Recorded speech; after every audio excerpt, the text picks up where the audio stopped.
અમરેલી જિલ્લામાં ગૌ હત્યા અટકાવવા માટે ગૌપ્રેમીએ વધુ એક વખત પશુઓને કતલખાને જતા બચાવ્યા છે। સાવરકુંડલાથી ભરૂચ તરફ કતલખાને પશુઓ ભરીને જતી એક ટ્રકને ગૌપ્રેમીએ બચાવી લીધી છે।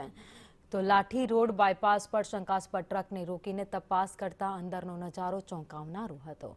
નિર્દયતાથી કુલ 11 ભેંસને ખીચોખીચ ભરવામાં આવી હતી। પોલીસે ટ્રક ડ્રાઈવર વિરુદ્ધ કાયદેસરની કાર્યવાહી હાથ ધરી છે।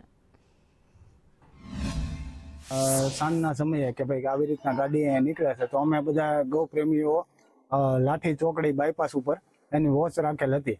તો અમને જાણતા હતા ગાડી ડ્રાઈવર ત્યાંથી નીકળતા એમને ફૂલ સ્પીડમાં ગાડી આગળ લગાવી દીધી છે અને અમે બધા ગૌ પ્રેમીઓ છે ને ત્યાં ગાડી ઊભી રખાવેલ હતી।